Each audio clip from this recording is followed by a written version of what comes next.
Have you ever been underestimated by the very people who should know you best? Today's story is about that moment when everything changes, when the person you've always been finally becomes visible to those who never truly saw you. I never planned to upstage my sister at her own wedding. I never wanted that kind of dramatic revelation. But sometimes, life delivers the perfect moment of clarity exactly when you need it most. Before we jump back in, tell us where you're tuning in from, and if this story touches you, make sure you're subscribed, because tomorrow I've saved something extra special for you. My name is Rachel Turner, and for 32 years of my life, I lived in the elongated shadow of my older sister, Vanessa. Growing up in Fairview, a small town just outside of Portland where everyone knew everyone else's business, Vanessa was the Turner girl everyone remembered. She was the one with the dazzling smile, the effortless charm, the kind of natural beauty that made even grocery store trips into impromptu photo opportunities. I was the other one, the quiet one, the smart one, the responsible one. All those labels adults give to children who don't immediately command attention when they walk into a room. Our childhood home on Maple Street was modest but comfortable, with faded blue siding and a front porch where our mother would sit in the evenings, watching the neighborhood wind down. Dad worked at the lumber mill, coming home with the scent of pine and honest sweat, while Mom taught third grade at the local elementary school. They gave us everything they could, which wasn't extravagance but was always enough. At least it was enough for me. For Vanessa, it always seemed like a starting point rather than sufficiency. One day, she would tell me as we shared our bedroom, with its floral wallpaper and mismatched furniture, I'm going to have a house where everything matches, where people come over and say wow when they walk through the door. I never had those dreams. I was content with the books that lined my side of the room, the calculator that helped me make sense of complex math problems, the quiet satisfaction of solving things that others found difficult. By high school, our paths were already diverging, like trees growing toward different sources of light. Vanessa was homecoming queen, cheer captain, the girl whose name teachers always remembered even years after she'd left their classrooms. I was student body treasurer, math team leader, the one who helped teachers grade papers during lunch. When Vanessa headed to University of Washington on a partial cheerleading scholarship, she transformed from small-town beauty to sophisticated urbanite with remarkable speed. Her social media quickly filled with images of city skylines, trendy restaurants, and an ever-expanding circle of equally polished friends. Her roommate, Kayla, a senator's daughter, introduced her to a world of weekend trips to Vancouver and exclusive parties where you had to know someone to get in. Meanwhile, I chose Oregon State for their strong business program and the substantial academic scholarship that made it affordable.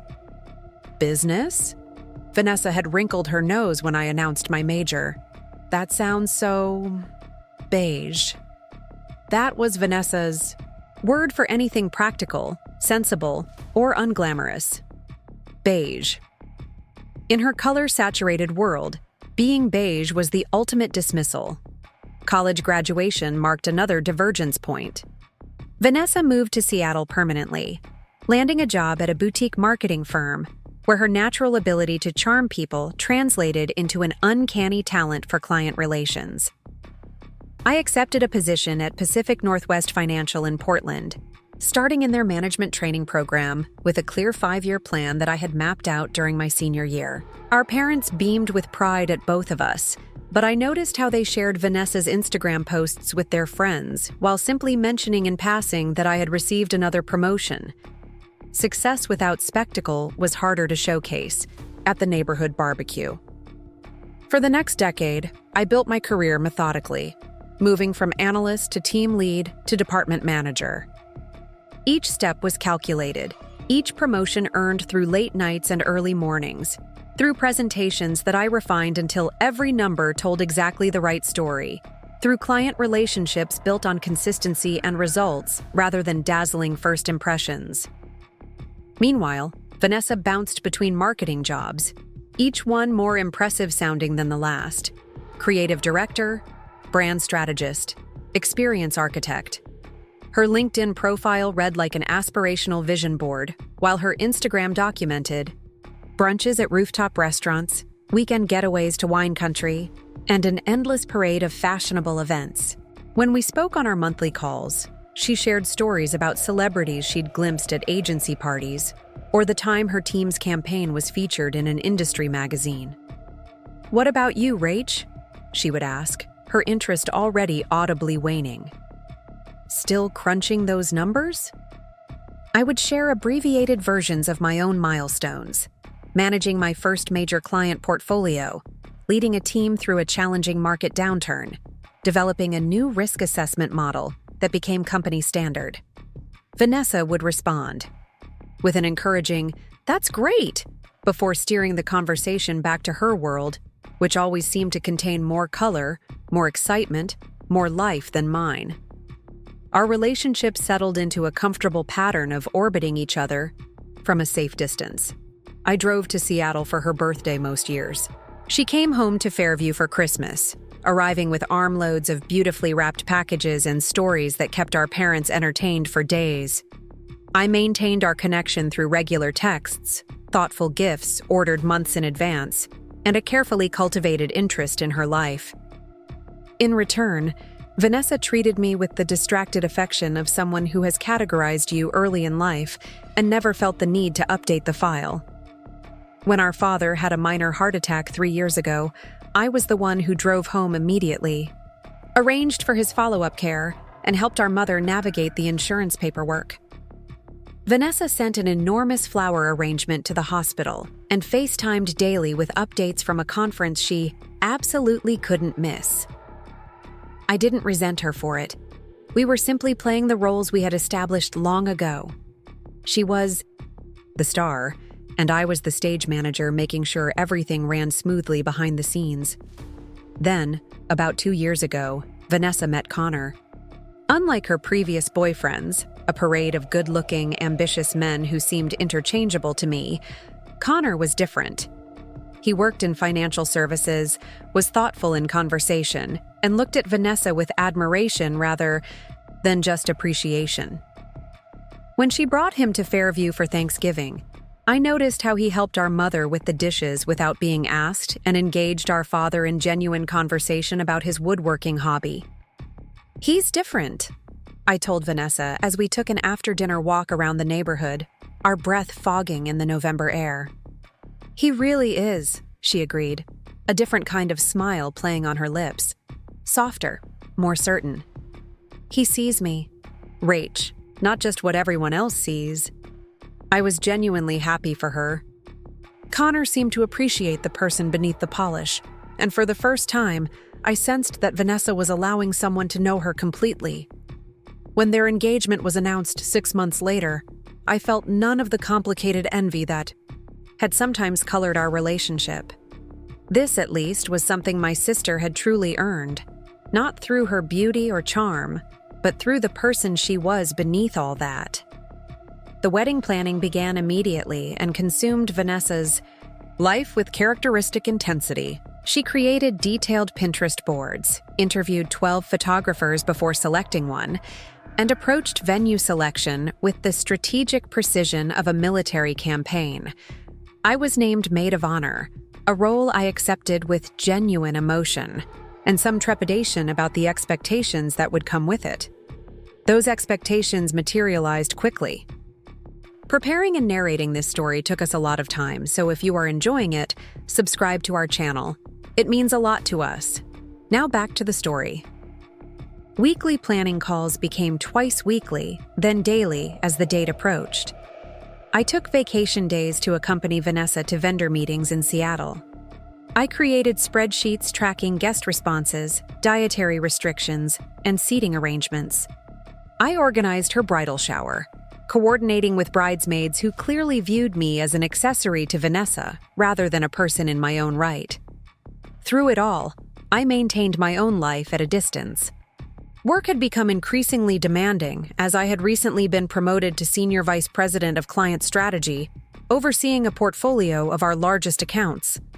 My team had expanded to 30 people, and we were in the midst of implementing a new investment approach that I had developed. These were significant achievements, but when I mentioned my promotion during a wedding planning call, Vanessa's response was a distracted, "That's great, Rach. Now about the welcome bags." 3 months before the wedding, during one of our planning calls, Vanessa mentioned that Connor's company had just signed with a new financial services provider. "Some big firm took over their accounts," she said absently while discussing floral arrangements. "Connor says their portfolio manager is this powerhouse woman who completely turned things around for them during the market correction. He practically worships her." I felt a small flutter of professional interest. "Which firm? That's my industry." "Oh, I don't know. Pacific something?" Anyway, about the bridesmaid gifts. The conversation moved on, but something lingered in my mind, a possibility too coincidental to seriously consider. There were dozens of firms with Pacific in their name. 2 months before the wedding, I was reviewing my client list when I noticed a new addition, Westridge Solutions, based in Seattle. The name sounded familiar, and when I checked their company profile, I saw Connor Mitchell listed as their director of sales. I sat back in my chair, a strange feeling washing over me. My sister's fiancé worked for a company that had just become my client. The powerhouse woman he admired was me, or rather, Ms. Turner of Pacific Northwest Financial, a person Vanessa's fiancé had never connected with her beige sister Rachel. I considered calling Vanessa immediately to share this coincidence, but something held me back. A lifetime of being the afterthought, the footnote in Vanessa's narrative, made me hesitate. This connection was mine, a small piece of recognition that existed outside of my sister's perception. I decided to wait until we met in person to mention it. That opportunity came the following weekend when I drove to Seattle to help Vanessa with her final dress fitting. I planned to bring it up over lunch afterward, a funny coincidence we could both appreciate. But as I sat in the bridal salon, watching Vanessa twirl in her custom-designed gown that cost more than my car, plans changed. "Have you found your dress yet?" she asked, examining her reflection from another angle. "Yes, I found a really nice one at Nordstrom," I replied. "It's navy blue, simple but elegant. I think it will work perfectly with your color scheme." Vanessa's expression shifted subtly in the mirror. "Nordstrom? Was it at least from their designer section?" "No, it was on sale actually. End of season, but it's a really beautiful silk." "Rachel," she interrupted, turning to face me directly. "This is being photographed by Julian Marsh. His work has been in vogue. I can't have my maid of honor looking. Budget." The word hung in the air between us. Budget. The ultimate condemnation in Vanessa's vocabulary, even worse than beige. "The dress is beautiful," I said, keeping my voice even. "It fits your color palette and style guidelines exactly." Vanessa sighed dramatically. "It's just that everyone else went with designers. Kayla's wearing Marchesa, and even Cousin Beth found a decent Bagley Mishka. My dress cost $400, I said, the lie slipping out before I could stop it. The dress had actually been on clearance for $179.99, but I suddenly couldn't bear to admit that. Vanessa's expression softened slightly. "Well, that's not terrible, I guess. Just make sure you get the right accessories to elevate it. And professional? Hair and makeup, obviously." I nodded. The moment to mention Connor's company now completely evaporated. We finished the appointment and had lunch at an overpriced restaurant where Vanessa spent most of the time texting with her wedding planner. I drove back to Portland that evening with a heaviness in my chest that had nothing to do with traffic. The following week, I received an email that changed everything. Connor Mitchell was requesting a meeting with the portfolio manager of Westridge's account. My assistant scheduled it as a video call for Thursday afternoon, and I prepared as I would for any other client, reviewing their financial profile and recent performance metrics. When Connor's face appeared on my screen, I recognized him immediately from the photos on Vanessa's Instagram. He looked more serious in his corporate setting, but his warm smile was the same. "Ms. Turner, thank you for making time for this meeting," he began. "We've been extremely impressed with the strategies your team has implemented." "Thank you, Mr. Mitchell. We value the partnership with Westridge Solutions," I replied professionally. The meeting proceeded normally for about 10 minutes as I discussed market projections and portfolio adjustments. Then Connor tilted his head slightly. "I hope you don't mind my asking, but are you from the Pacific Northwest originally?" "Yes. I grew up in a small town outside of Portland called Fairview." His expression shifted to one of dawning recognition. "Turner? From Fairview? You wouldn't happen to be related to Vanessa Turner, would you?" The moment had arrived without my planning it. "She's my sister, actually." Connor's face transformed through a series of emotions: surprise, confusion, embarrassment, and finally genuine delight. "You're Rachel? Vanessa's sister, Rachel?" I nodded, smiling despite myself. "The very same." "This is..." He laughed, shaking his head. "This is incredible. I've been telling Vanessa for months about our amazing portfolio manager who saved our company during the downturn, and it's her sister? How did she not make this connection?" The answer hung unspoken between us, because Vanessa had never really seen my professional life as something substantial enough to remember details about. In her mind, I worked in finance, a vague beige occupation unworthy of closer examination. "I only recently made the connection myself," I admitted. "I was going to mention it when I saw her last weekend, but the timing wasn't right." Connor was still processing this revelation. "Rachel, do you realize that your investment strategy quite literally saved jobs at our company? My job included. The wedding Vanessa is planning is happening because of your work." The irony was almost too perfect. My beige career had created the foundation for Vanessa's Technicolor wedding. "Please don't say anything to her yet," I said, surprising myself. "I'd rather tell her in person at the rehearsal dinner." Connor agreed, and we finished our meeting on a more personal note, with him asking genuinely interested questions about my work and sharing stories about Vanessa that showed how much he truly cared for her. By the time we ended the call, I had gained not just a new professional connection, but potentially a future friend. That weekend, Vanessa sent a group text to the bridal party about final dress fittings and accessories. Then she sent me a private message. "Seriously, Rach, make sure that dress doesn't look discount. The photographer costs $9K and I need everyone to look the part." I stared at my phone, reading and rereading the message. The dress was beautiful.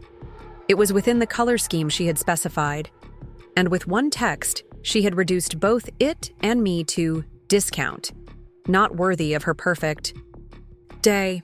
For a moment, I considered responding with the truth, that the discount sister she was so concerned about was the financial expert her fiancé admired, the one whose strategies had created the stability that made their lavish wedding possible. But something held me back.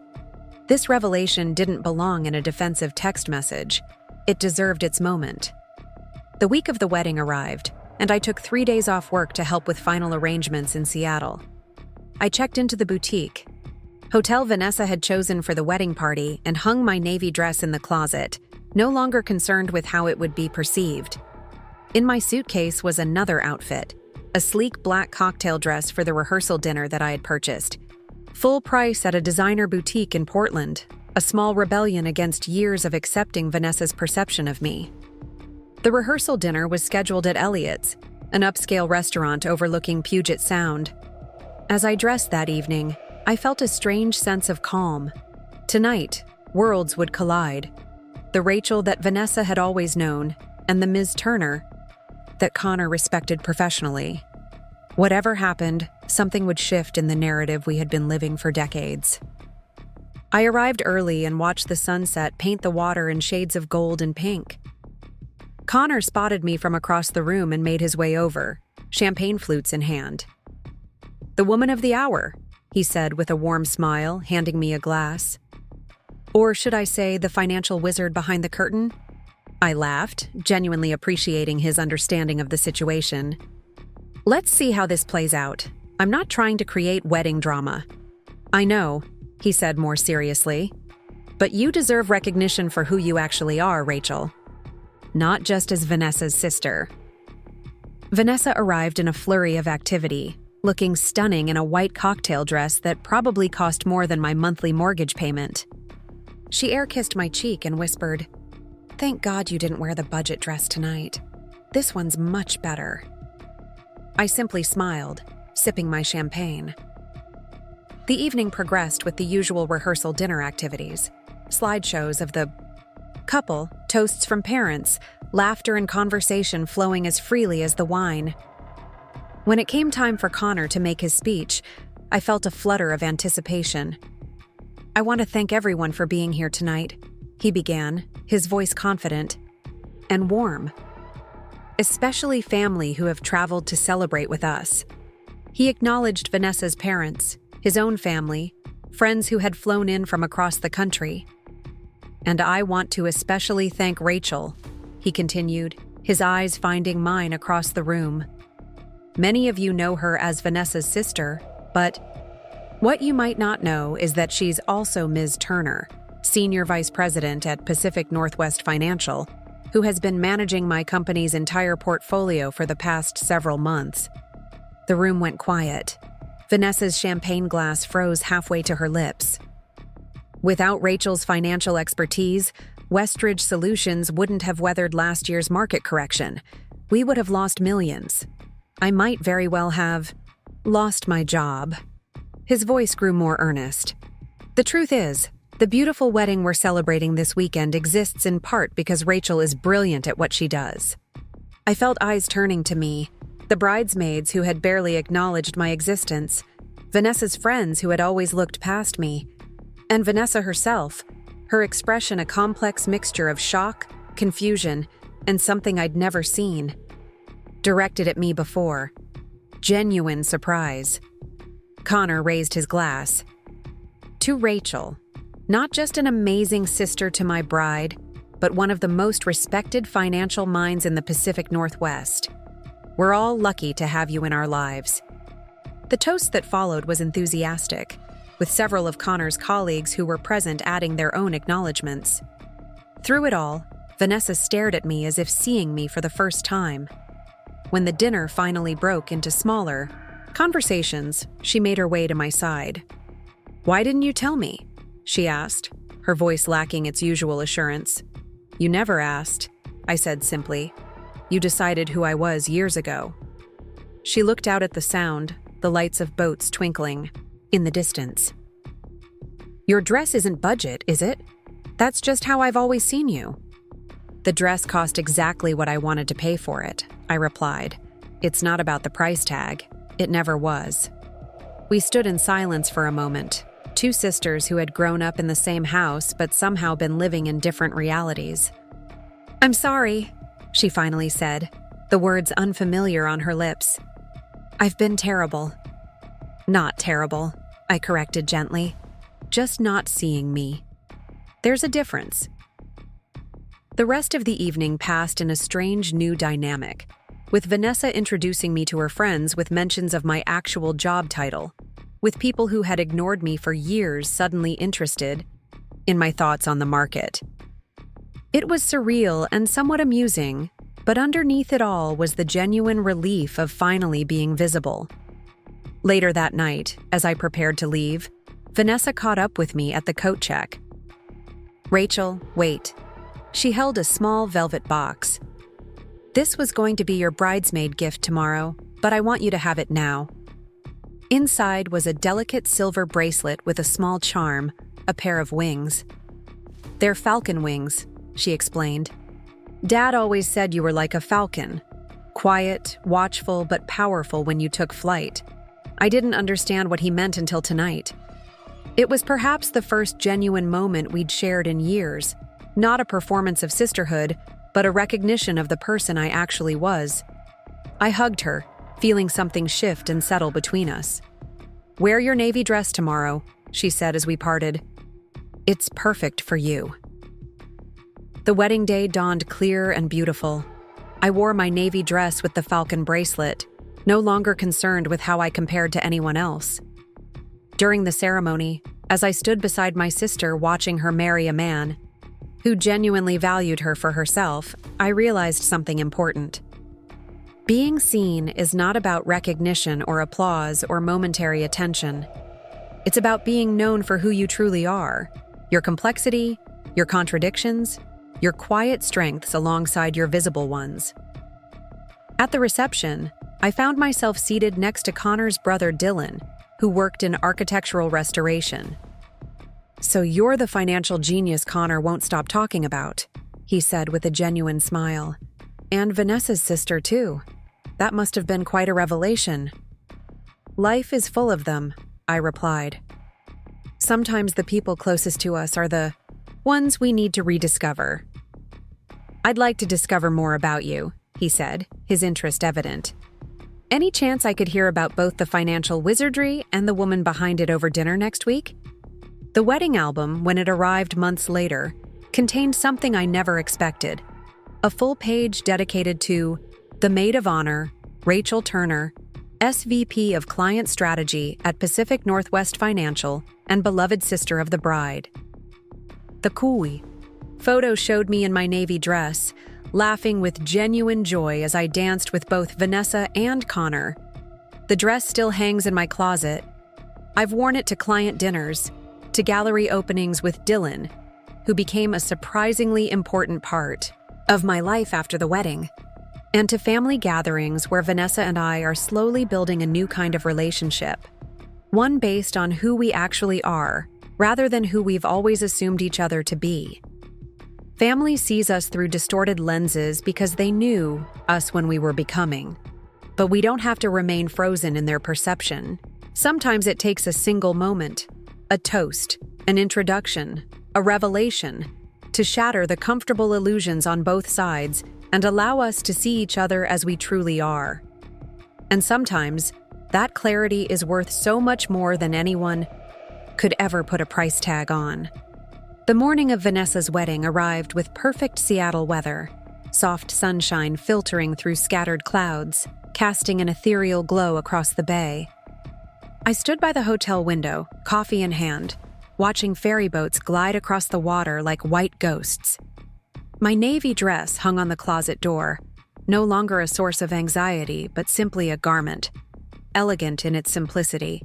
Exactly what I would have chosen again. Last night's revelation at the rehearsal dinner had shifted something fundamental between Vanessa and me. The look on her face when Connor revealed my professional identity. First shock, then confusion, and finally, a dawning recognition played on repeat in my mind. For perhaps the first time since we were children, she had been forced to reconcile her image of me with reality and found the two wildly misaligned. A text message from Vanessa interrupted my thoughts. "Are you awake? Can we talk before hair and makeup?" 20 minutes later, she knocked on my hotel room door.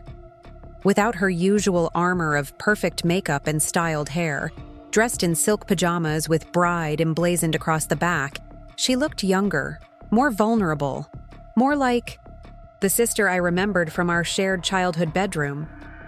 "I couldn't sleep," she admitted, accepting the coffee I offered. "I kept thinking about what Connor said, about your job, about how I never knew." I sat on the edge of the bed, giving her the chair by the window. "You never asked," I said simply. "But that's the thing, Rachel. I should have asked. I should have known that my sister is some financial powerhouse who manages multi-million-dollar accounts." She looked down at her coffee. "Instead, I was worried about your discount dress embarrassing me." The admission hung in the air between us, painfully honest.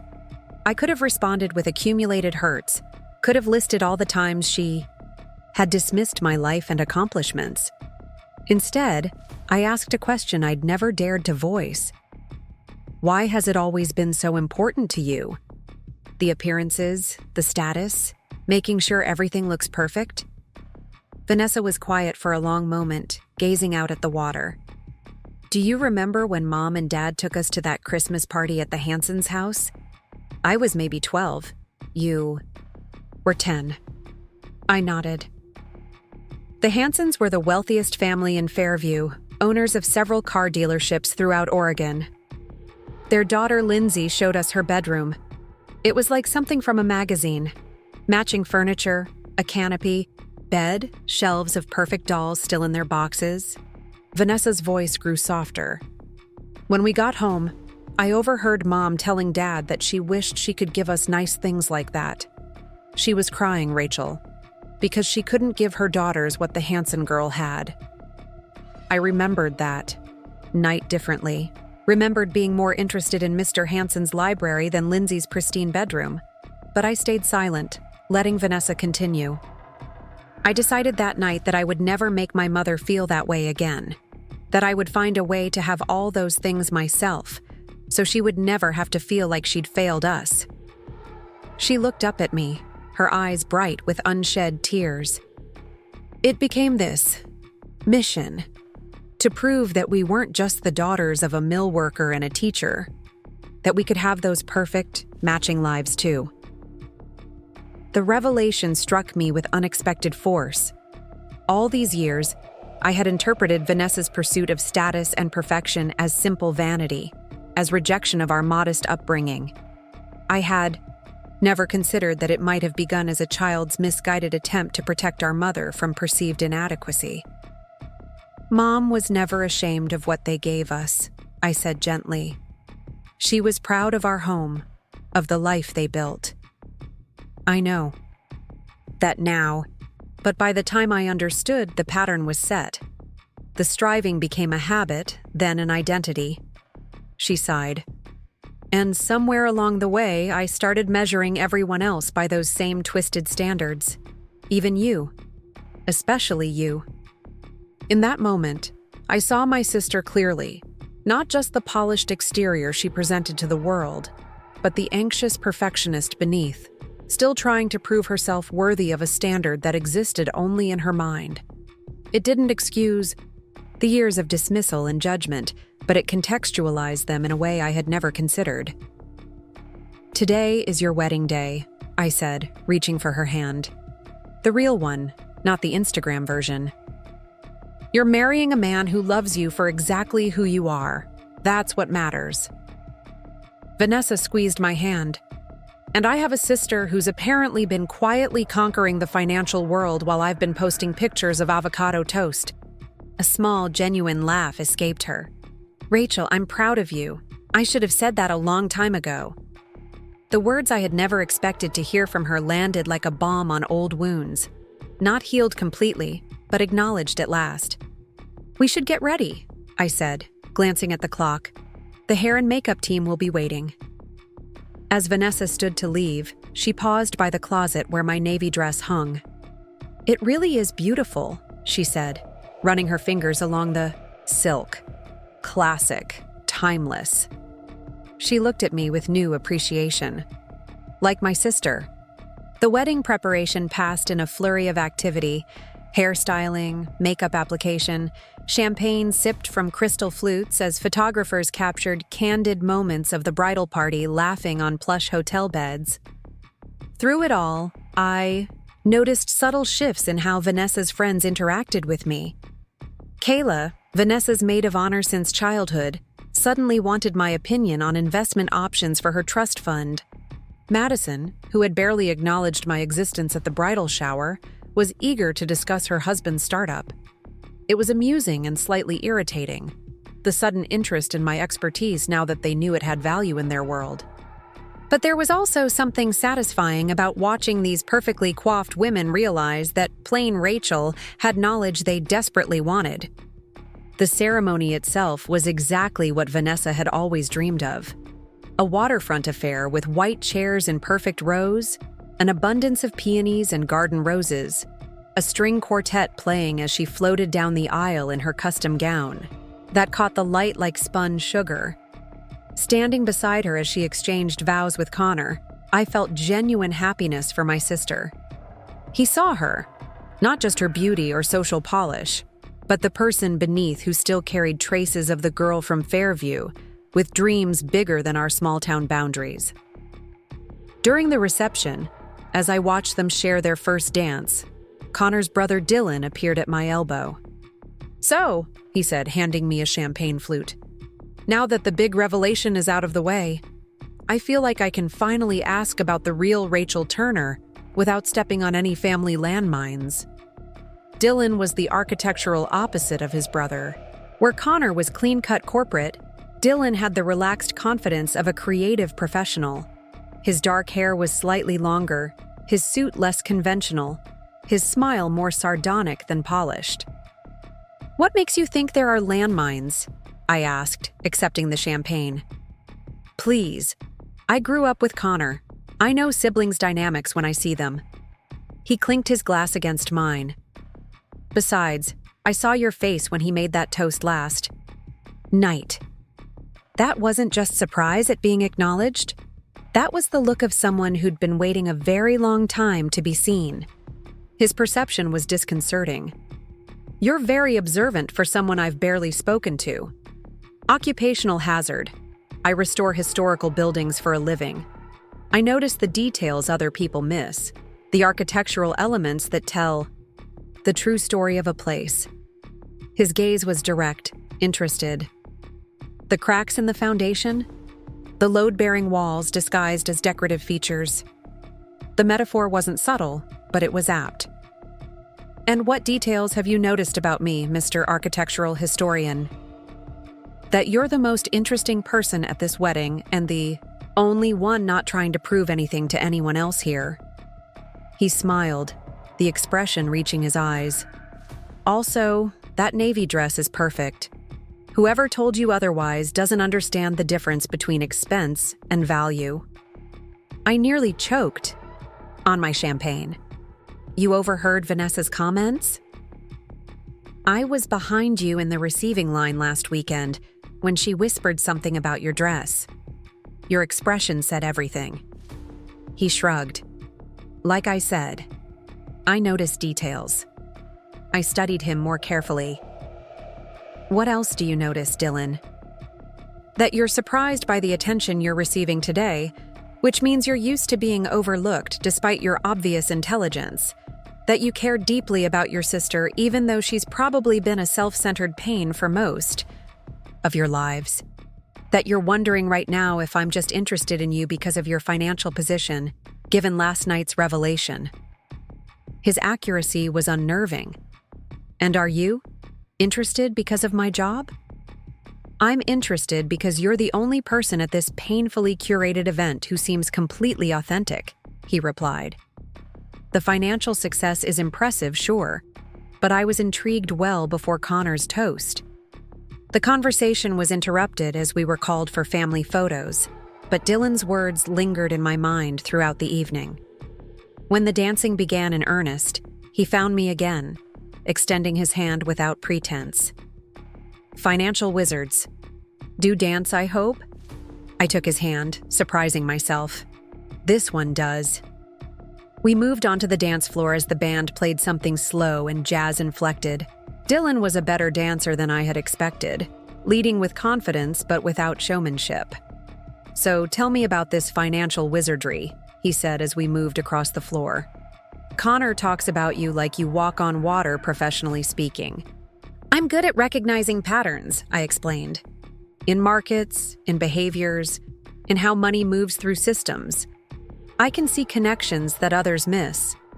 "And that saved my brother's company during the downturn?" I nodded. Their previous financial team had them overexposed in areas vulnerable to exactly the kind of correction that happened. I restructured their investments, hedged against specific risks, and implemented contingency protocols that activated automatically when certain markers appeared. Dylan looked genuinely interested. "That's actually fascinating. Most people's eyes glaze over when I talk about historical preservation techniques too. We might be the only people at this wedding whose work passions are considered conversational." Anesthesia. I laughed, the sound surprising me with its ease. "What exactly do you do with these historical buildings?" As the song transitioned into another, Dylan explained his work restoring architectural landmarks throughout the Pacific Northwest, his passion evident as he described uncovering original features hidden beneath decades of renovation, researching historical materials and techniques, balancing preservation with modern functionality. "It's detective work, really," he explained. "Every building has secrets, hidden doorways, messages from the original builders tucked behind walls, materials that tell you about the economic conditions of the time.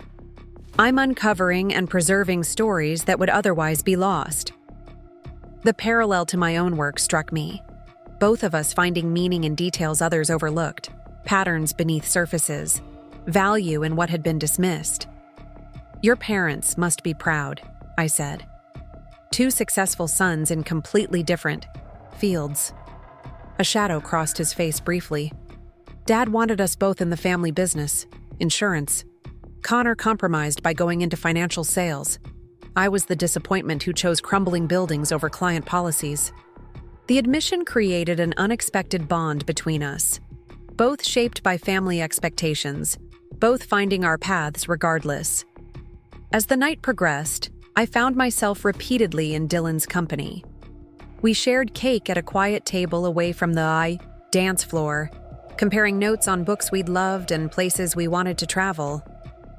We joined the send-off line, waving sparklers as Vanessa and Connor departed for their honeymoon in a vintage Rolls-Royce. And when the evening finally wound down, he walked me back to my hotel room, conversation flowing with surprising ease. At my door, he hesitated. "I live in Portland too, as it happens. My current restoration project is the Merchant Building downtown." "I know it well," I replied. "Beautiful Beaux-Arts facade. My office is only a few blocks away." "Then there's really no excuse not to continue this conversation," he said with a smile that asked a question. I found myself smiling back. "No excuse at all." He didn't presume, didn't push, just took my phone and entered his number. "I'd like to see you in Portland, Rachel, away from all this wedding context." After he left, I stood in my hotel room, navy dress finally shed for comfortable pajamas, and realized that this weekend had transformed far more than just my relationship with Vanessa. For the first time in years, I had been fully present as myself, not defined in relation to my sister, not minimized or overlooked, but recognized for exactly who I was. The feeling was exhilarating and slightly terrifying, like stepping onto a stage after years of watching from the wings. The next morning, as I prepared to check out, I received a text message from Vanessa, already on her way to her honeymoon. "The photographer sent a preview. Thought you should see this one first." Attached was a photo of the two of us from the reception, heads bent together in rare private conversation, both laughing at something now forgotten. We looked remarkably alike in that unguarded moment, the family resemblance evident despite our different styles. Sisters, not just by circumstance, but in essence. I saved the photo and tucked my phone away, ready to return to my life in Portland, a life that suddenly seemed richer with possibility than when I had left it just days before. The drive back to Portland gave me time to process the weekend's events. The revelation at the rehearsal dinner, the conversation with Vanessa on her wedding morning, the unexpected connection with Dylan. Each had shifted something essential in how I understood myself and my place in the world. For years, I had defined myself in opposition to Vanessa, the practical one, the responsible one, the one who chose substance over style. But those definitions were just as limiting as her perception of me had been. The truth, as always, was more complex than either of us had acknowledged. As I crossed the Columbia River, the Portland skyline coming into view through a gentle rain, I felt a sense of homecoming that went beyond the familiar landscape. I was returning not just to my city, but to a version of myself that had been waiting patiently to emerge, one that could embrace both the accomplished professional and the woman who still carried echoes of that quiet girl from Fairview. Monday morning brought the comfortable routine of my office, the gleaming financial district tower with views of Mount Hood on clear days, my corner office with its meticulously organized desk, the team that looked to me for direction and strategy. I dove back into work, reviewing market analyses and client portfolios, leading a strategy session for an upcoming presentation. The familiar rhythms were soothing after the emotional complexities of the weekend. At lunch, my assistant Maria knocked on my open door. "Welcome back, Ms. Turner. How was the wedding?" "Illuminating," I replied with a smile. "And please, after 3 years, I think you can call me Rachel." She looked momentarily surprised. I had always maintained professional formality, but nodded with a pleased expression. "Rachel, then. You have a delivery." She returned with a small package. Wrapped in brown paper and twine, inside was a book, a beautifully illustrated history of Portland's architectural landmarks, with a note tucked between the pages. "For the woman who appreciates value over price tags. Dinner tomorrow? Dylan." I traced my fingers over the embossed cover, appreciating both the thoughtfulness of the gift and what it represented. Recognition of who I actually was, not who someone expected me to be. I texted my acceptance of his dinner invitation, a small thrill of anticipation mixing with the satisfaction of my professional routine. The following evening, Dylan met me at a small restaurant in the Pearl District, a converted warehouse, with exposed brick walls and original timber beams that he pointed out with contagious enthusiasm. Over dishes that prioritized quality ingredients over presentation, he told me about the merchant building restoration, the challenges of modernizing century-old infrastructure while preserving historical integrity. I shared stories of financial strategies and market predictions that would have glazed most dinner companions' eyes, but Dylan listened with genuine interest, asking insightful questions. "You know," he said as we shared a dessert, "I never would have guessed Connor and I would both end up with partners who could talk about compound interest rates without consulting notes." The implication that this might be more than a single dinner hung between us, not unwelcome, but unexpected. "Is that what's happening here? We're becoming partners?" Dylan's smile was warm but measured. "I'd like to find out, unless your portfolio doesn't have room for slightly rumpled architectural preservationists." "My portfolio," I replied, matching his playful tone, "is carefully diversified to include various asset classes. I might be in the market for new acquisitions." His laugh was genuine. "I've never been classified as an asset before, but I'll take it." The evening ended with a walk along the river, Portland's lights reflecting on the water. When he kissed me goodnight beside the Hawthorne Bridge, it felt like the beginning of something worth investigating. No grand declarations, just potential worth exploring. Over the following weeks, Dylan and I developed a rhythm. Dinner at restaurants he selected for their architectural significance or historical value. Walks through Portland neighborhoods where he pointed out details I had passed 100 times without noticing. Evenings at my condo overlooking the city where we discussed books and ideas over wine. It was different from any relationship I had experienced before, built on mutual respect and genuine curiosity about each other's minds first, with physical attraction and undercurrent rather than the primary focus. Meanwhile, my professional life continued its upward trajectory. The quarterly review showed my division outperforming projections by significant margins. I was invited to join the Executive Leadership Committee, the youngest member and only the third woman in the company's history to hold the position. When the announcement was made, I received congratulatory messages from colleagues and clients, including a particularly warm one from Connor. What surprised me most, however, was the shift in my relationship with Vanessa.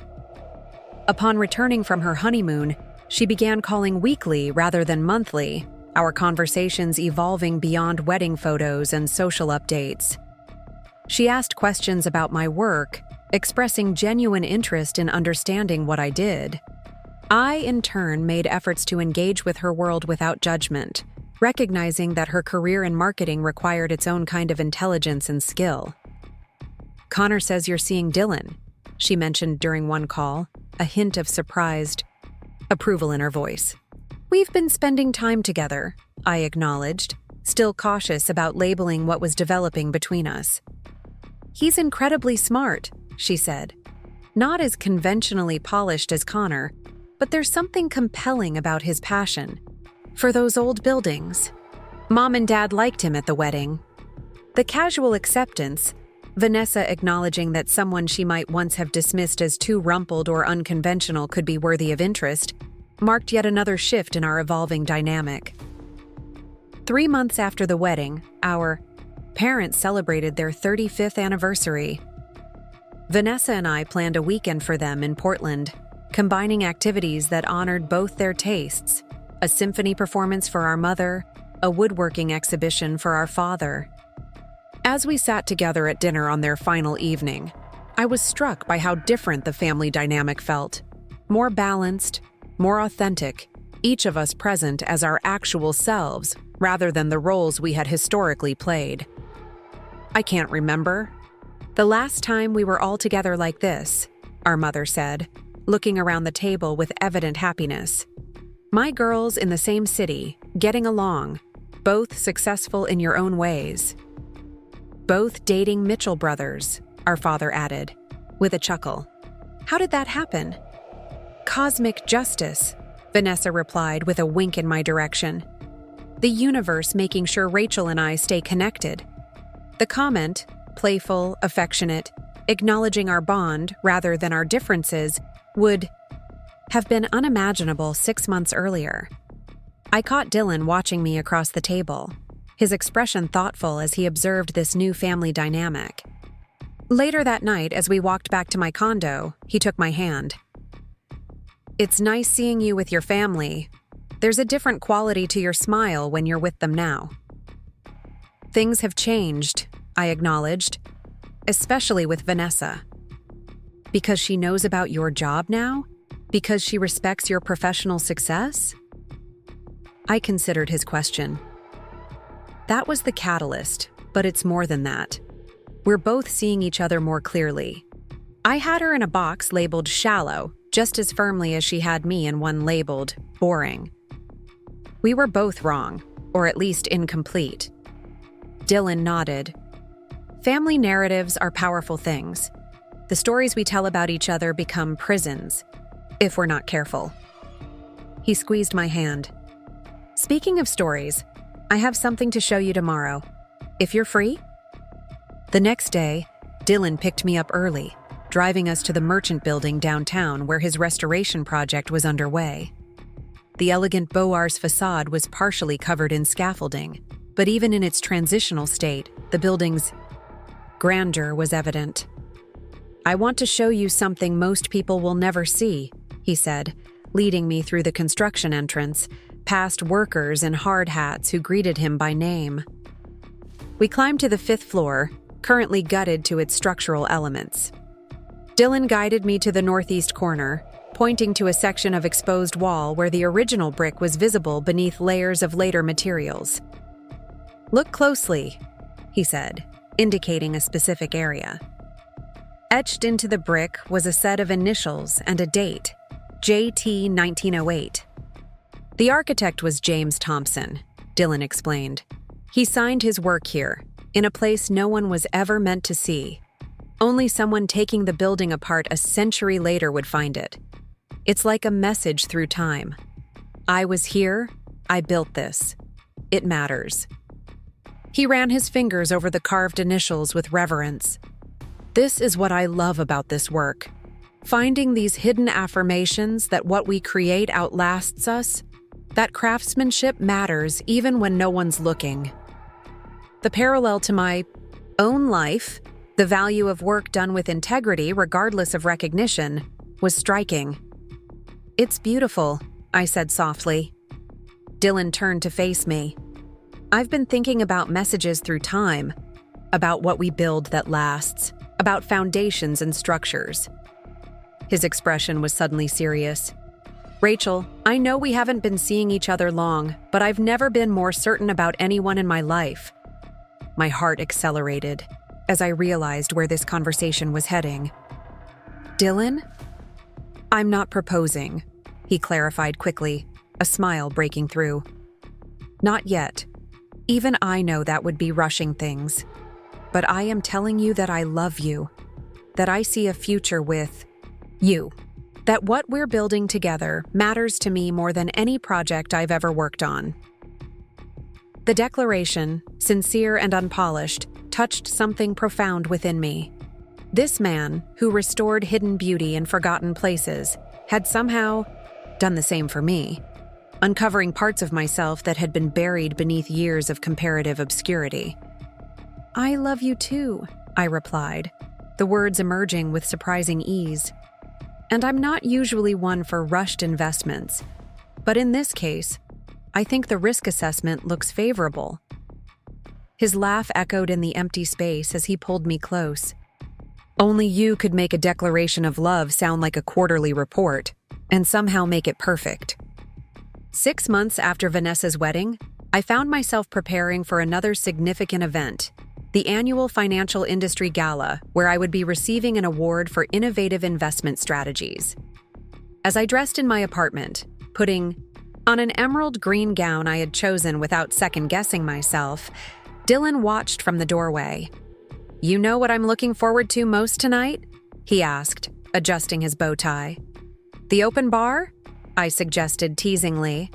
Watching people realize that the brilliant financial strategist they've heard about is also this stunning woman in green. He moved behind me, meeting my eyes in the mirror. Seeing you fully integrated. No more compartmentalized Rachel, just the complete person I fell in love with. His words captured exactly what had changed in my life since that rehearsal. Dinner where Connor had unexpectedly bridged my separate worlds. I was no longer living different versions of myself, the overlooked sister, the respected professional, the cautious dater. I had become simply myself, moving through all aspects of life with newfound congruence. When we arrived at the gala, I was greeted by colleagues and competitors with equal respect. My team members beamed with pride as I was called to the stage to accept my award. As I stood at the podium, I spotted not just Dylan in the audience, but Vanessa and Connor as well, who had driven down from Seattle to surprise me. Financial strategy isn't about predicting the future, I said in my acceptance speech. It's about recognizing patterns, understanding value, and having the courage to invest in potential that others might overlook. In markets, as in life, the most valuable assets are often hiding in plain sight, waiting for someone to recognize their true worth. Later, as we celebrated with champagne, Vanessa hugged me with genuine pride. I always knew you were smart, she said. I just never understood what that really meant until now. The comment might have stung once, but now it simply felt like honest acknowledgement of our shared journey.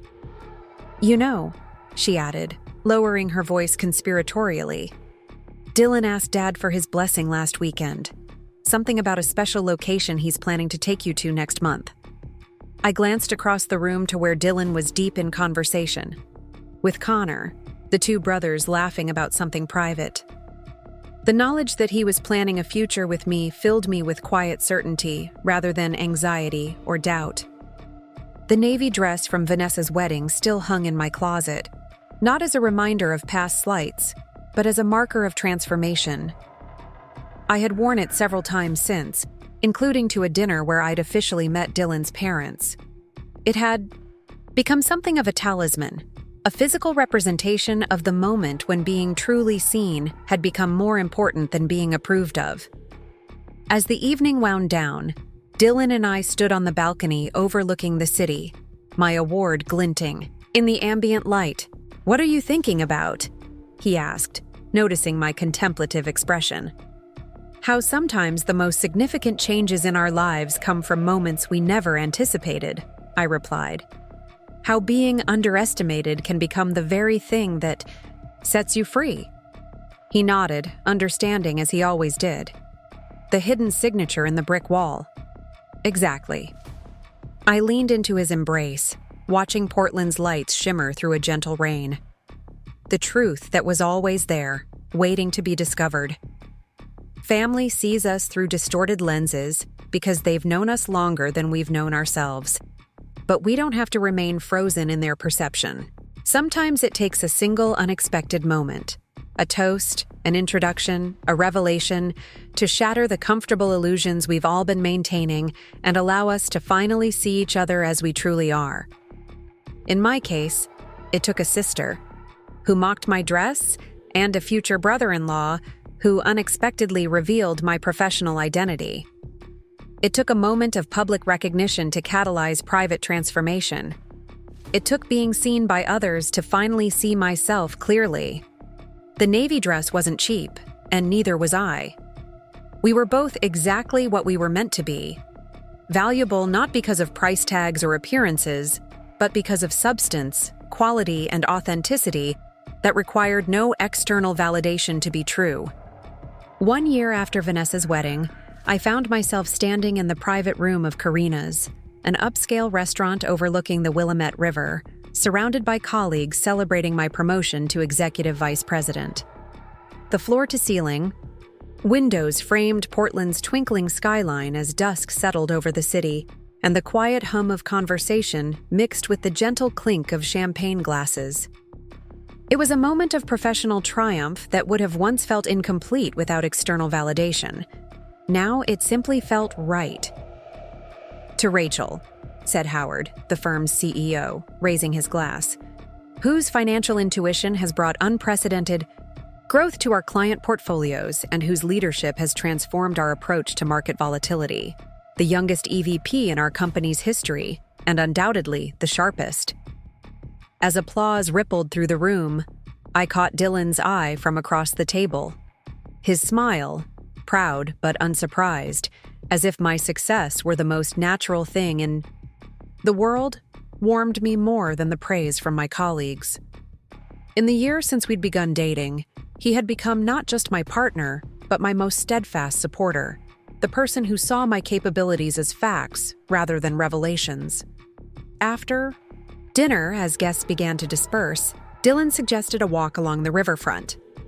The April evening was unusually mild, cherry blossoms scattering like snow across the pathways.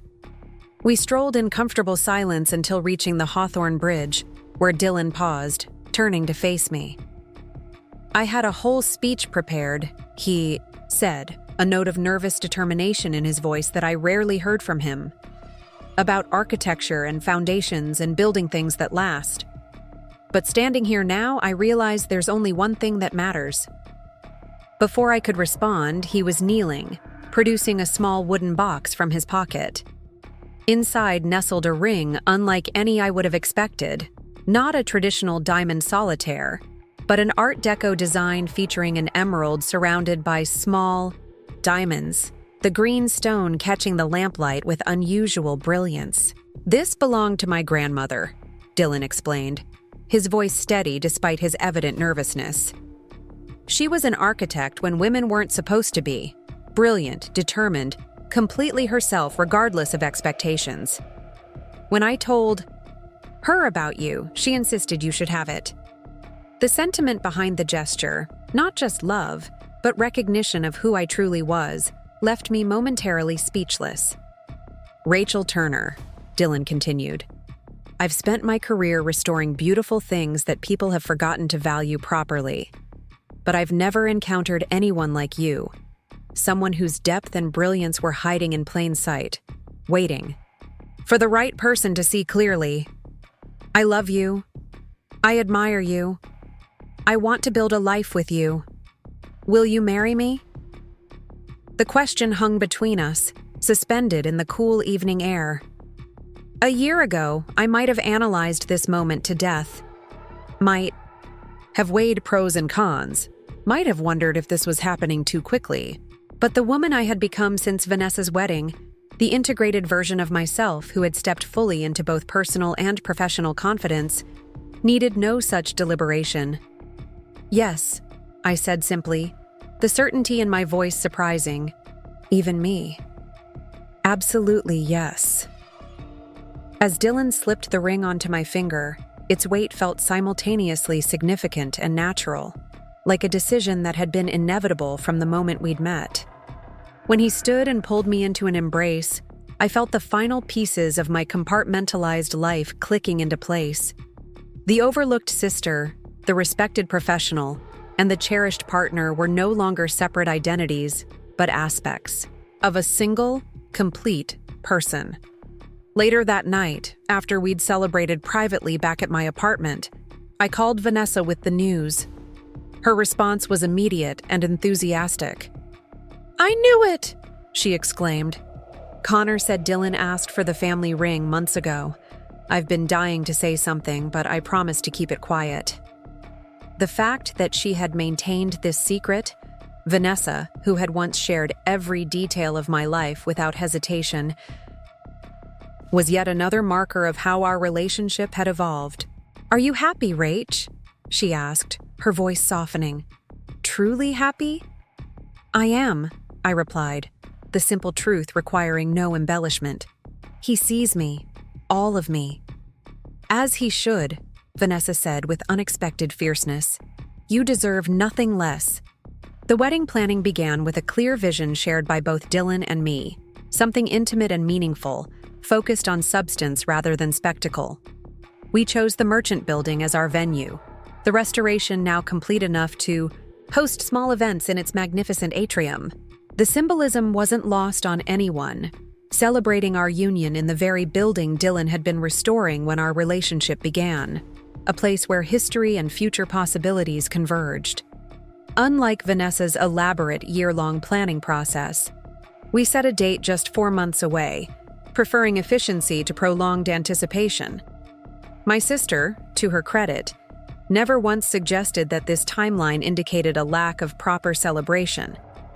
Instead, she offered practical assistance, connections with vendors she trusted, advice on which details mattered and which could be simplified. "You know," she remarked during one of our planning lunch dates, "I spent so much time worrying about how my wedding would look in photos that I barely remember how it felt to be there. Your approach is smarter." The admission that appearances might not be the ultimate priority would have been unimaginable from the Vanessa I'd known all my life. But the past year had changed her too. Her social media posts had become less frequent and more authentic. Her career had shifted toward cause-related marketing for nonprofits rather than luxury brands.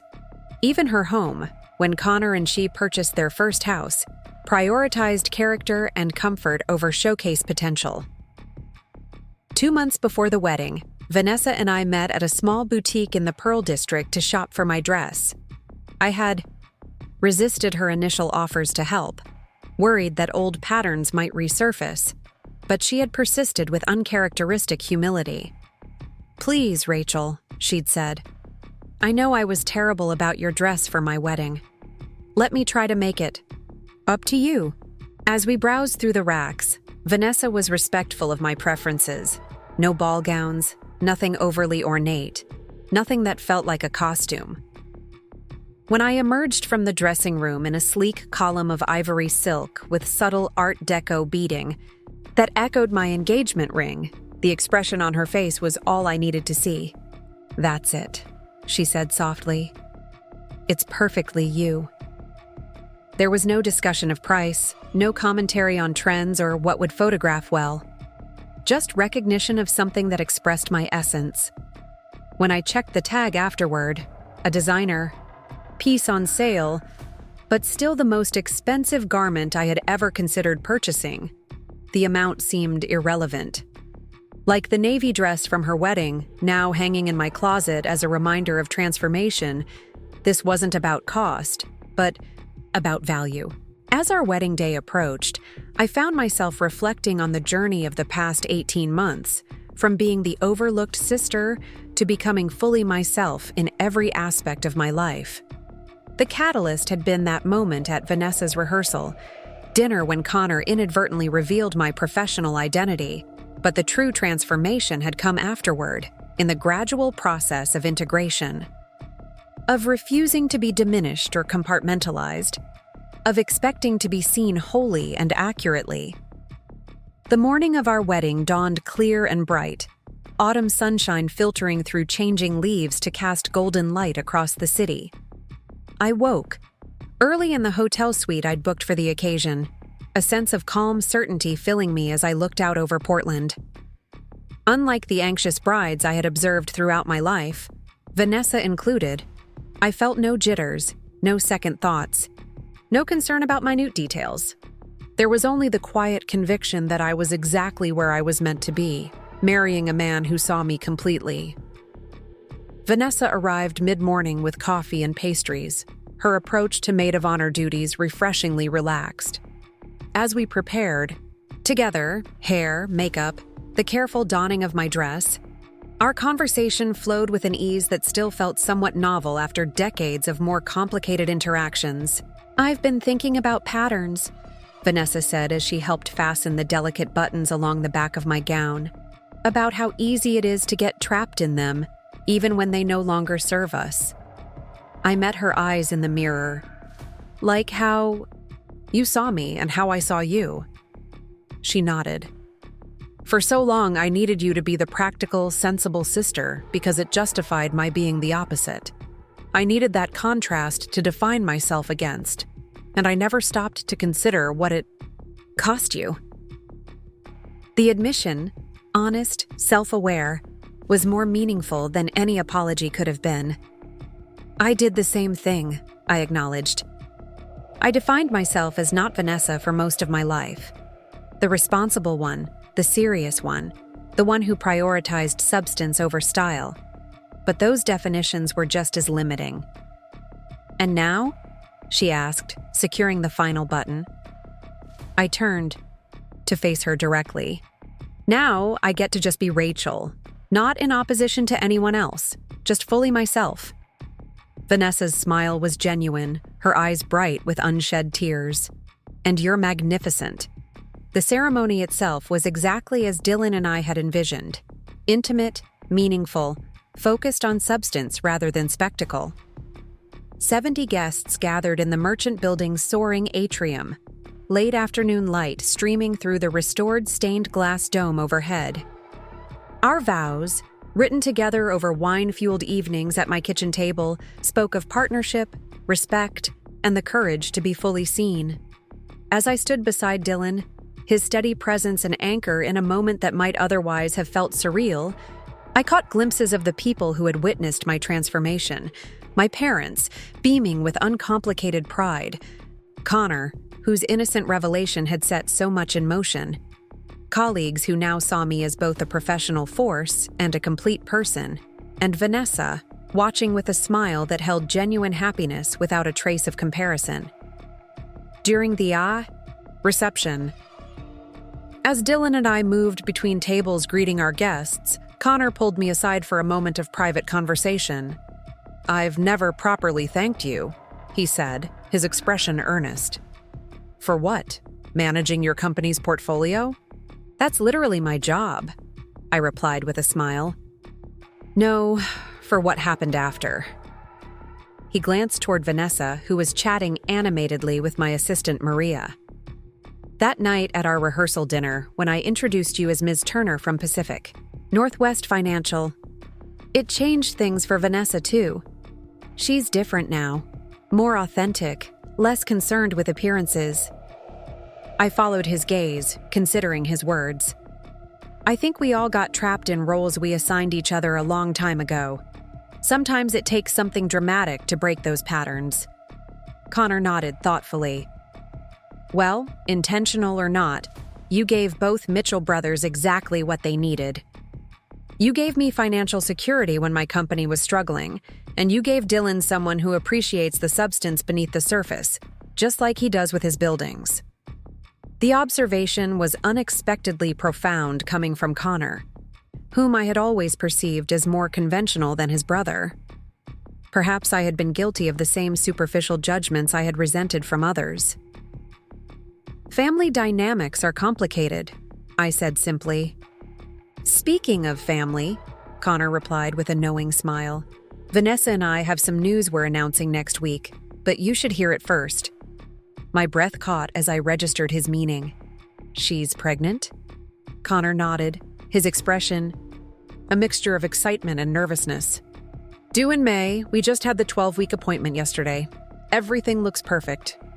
The news filled me with unexpected emotion, joy for my sister, but also a sense of cycles continuing, of family patterns that could be either perpetuated or transformed.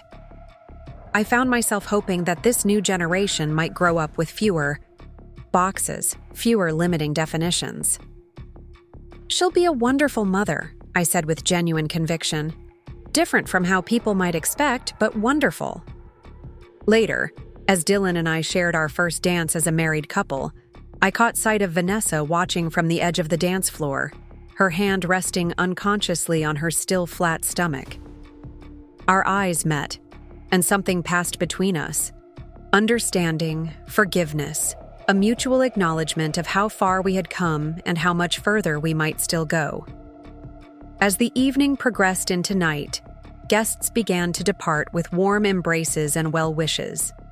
Dylan and I had opted to delay our honeymoon, an architectural tour of Japan, until spring, preferring to return to our normal lives with this new dimension integrated rather than separated as a special occasion. It was a choice that reflected our shared values, the appreciation of everyday excellence over heightened moments of performance. When only close family remained, we gathered in a small circle of comfortable chairs near the atrium's fireplace. My parents, visibly emotional but contentedly so, shared stories of our childhood that sounded different in this context, less about the roles we had played and more about the people we had been becoming all along. "I always knew you girls would find your paths," my mother said, her hand clasped in my father's, even when those paths looked very different. "Different but equally valuable," my father added, his gaze moving between Vanessa and me with equivalent pride. As the night drew to a close, Dylan and I said goodbye to our families and departed for the historical boutique hotel where we would spend our wedding night. Walking through Portland's streets in the cool autumn air, still in my wedding dress, with Dylan's jacket draped over my shoulders, I felt a profound sense of alignment, of being precisely where and who I was meant to be. In our hotel suite, as Dylan opened a bottle of champagne, I stepped onto the balcony overlooking the city. The lights of Portland sparkled below, familiar yet somehow new from this perspective. I was struck by how similar this view was to the one from my office, the same city, the same lights, but seen from a different angle, revealing new patterns and possibilities. Dylan joined me, handing me a glass of champagne. "What are you thinking about, Mrs. Mitchell-Turner?" We had decided to hyphenate our names, another choice that represented equal partnership rather than traditional expectations. "About perspective," I replied, leaning into his embrace. "About how the same reality can look completely different, depending on where you're standing and what you're looking for." He nodded, understanding as he always did.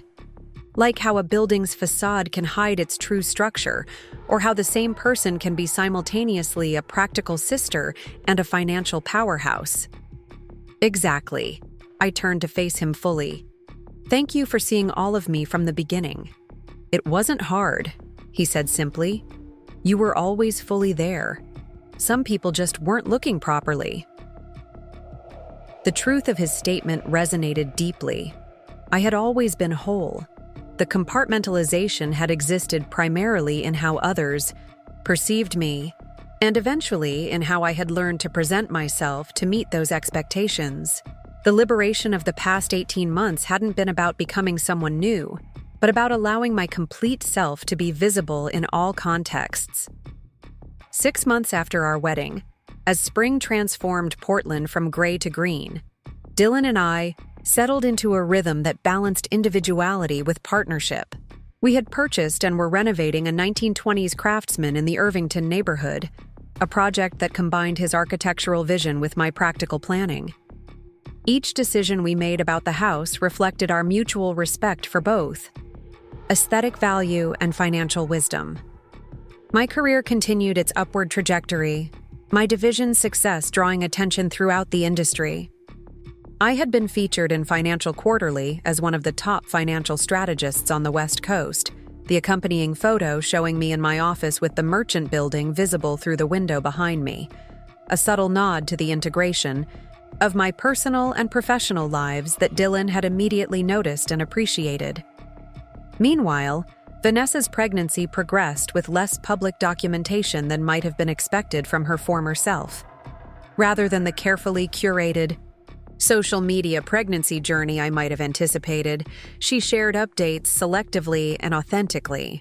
When she and Connor learned they were having a girl, she called rather than posted, her voice filled with genuine emotion rather than performative excitement.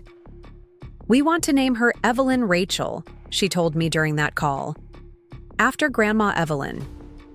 And you, if that's okay." The gesture, naming their daughter partially after me, moved me deeply. "Are you sure? There are probably trendier names that would look better on a nursery wall." Vanessa's laugh acknowledged the gentle teasing about her former priorities. "We want to name her after people with substance, people who knew their own value regardless of what anyone else thought." Her voice softened. "People we want her to be like." As Vanessa's due date approached, I found myself reflecting on family legacies, on what we inherit, what we reject, and what we transform. The patterns that had defined our sisterhood for decades had been disrupted by a single moment of revelation, but the true change had come afterward, in the conscious choices we had both made to see each other more accurately, more completely. In May, Evelyn Rachel Mitchell arrived 2 weeks early but perfectly healthy, a tiny person with Connor's chin and Vanessa's eyes.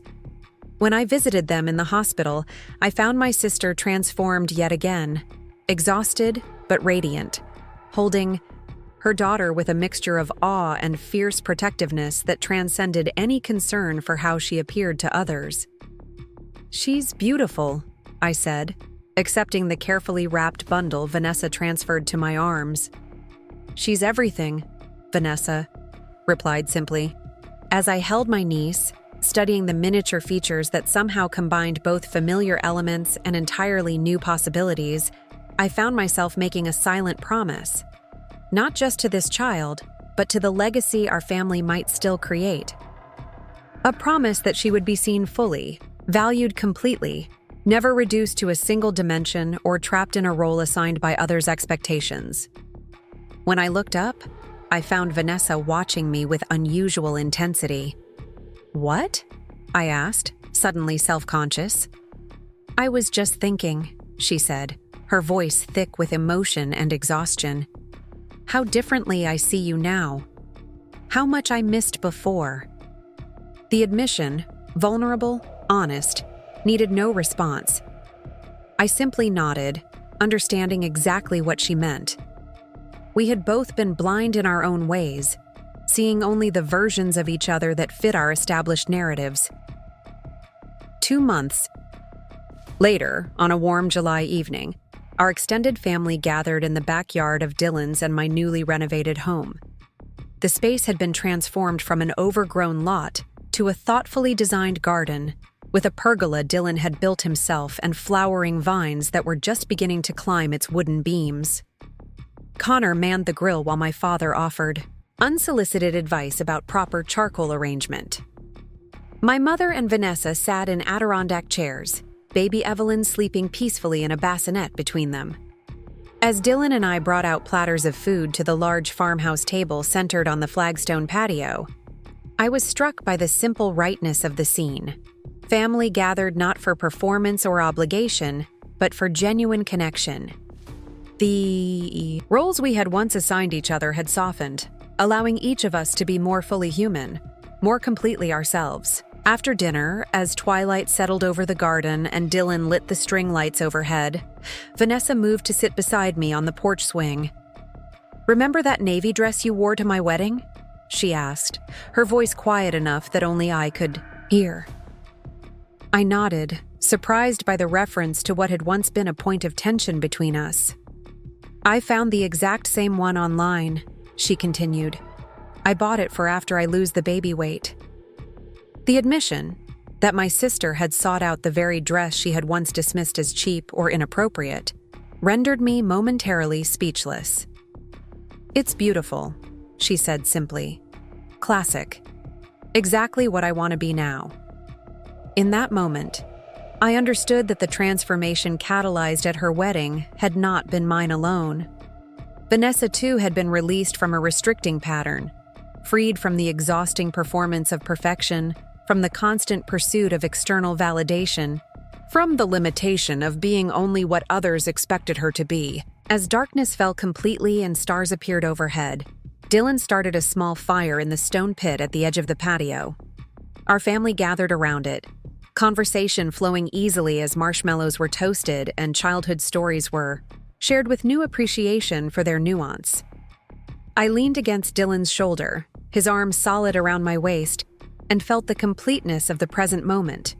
Not perfect by conventional standards, but authentic in all the ways that mattered. Later that night, after everyone had departed and Dylan and I were cleaning the last dishes, he paused, studying me with the attentive gaze that had first drawn me to him. "Happy?" he asked simply. I considered the question, not with the analytical, overthinking of my former self, but with the integrated awareness I had developed since that pivotal moment at Vanessa's rehearsal dinner. "Complete," I replied, finding the word that best captured my state of being. "Whole." Dylan nodded, understanding as he always did. That's the goal of good restoration work. Not to make something new, but to reveal what was always meant. To be there. To remove the layers that obscured the essential character.